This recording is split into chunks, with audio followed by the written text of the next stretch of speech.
Guys ಹೇಗಿದ್ರೆ ಒಂದು car ತೋರಿಸ್ತೇನೆ, ಸ್ವಲ್ಪ ಟ್ರಾಫಿಕಲ್ಲಿ ಇದ್ದೇನೆ, ಇಲ್ಲದ್ರೆ ಕಾರ್ ಮೂವ್ ಆಗ್ತದೆ. ಆ ಕಾರ್ ನೋಡಿ ಹೇಳ್ತೇನೆ, ಆಮೇಲೆ ಅದ್ರ ಸ್ಟೋರಿ ಹೇಳ್ತೀನಿ. ಫಸ್ಟ್ ಆ ಕಾರ್ ನೋಡಿ ಗೈಸ್.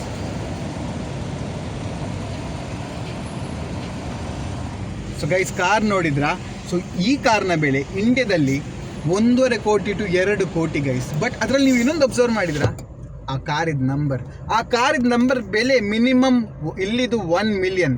ಸೊ ಈ ಕಾರ್ ನಾರ್ಮಲ್ ಆಗಿ ನಿಮಗೆ ಇಂಡಿಯಾದಲ್ಲಿ ಸಿಗುತ್ತೆ, ದುಬೈಲಿ ಸಿಗುತ್ತೆ. ಬಟ್ ಈ ಕಾರಿದು ಬೆಲೆಗಿಂತ ಆ ಕಾರಿದು ನಂಬರ್ದು ಬೆಲೆ 1 ಮಿಲಿಯನ್. ಸೊ 1 ಮಿಲಿಯನ್ ಅಂದರೆ ಇಲ್ಲಿದು 100,000 ಅಂದರೆ 20 ಲಕ್ಷ. 1 ಮಿಲಿಯನ್ ಅಂದರೆ ಮಿನಿಮಮ್ ಗೈಸ್ ಒಂದು 2.5 ಕೋಟಿ. ಸೊ ಆ ಕಾರಿಗಿಂತ ಆ ಕಾರಿದು ಬೆಲೆ ಜಾಸ್ತಿ ಉಂಟು ಗೈಸ್. ಸೊ ಇಲ್ಲಿ 2 ಡಿಜಿಟ್ ನಂಬರ್ 1 ಮಿಲಿಯನ್ ಇದ್ರೆ, ಹಾಗಾದ್ರೆ ಸಿಂಗಲ್ ಡಿಜಿಟ್ ನಂಬರ್ ಎಷ್ಟು ಗೊತ್ತಾ ನಿಮಗೆ? 35 to 40 ಮಿಲಿಯನ್. ಅಂದರೆ ಮಿನಿಮಮ್ 50 to 60 ಕೋಟಿ ಗೈಸ್. ಸೊ ಜಾಲಿ ಮಾಡಿ. ಇಷ್ಟು ಹಣ ನಮ್ಮ ಹತ್ರ ಇದೆ, ನಾವು ಒಂದು 10 ಬಸ್ ಹಾಕಿ ಊರಲ್ಲಿ ಹೇಗೆ ಓಡಿಸ್ತಿದ್ವಿ.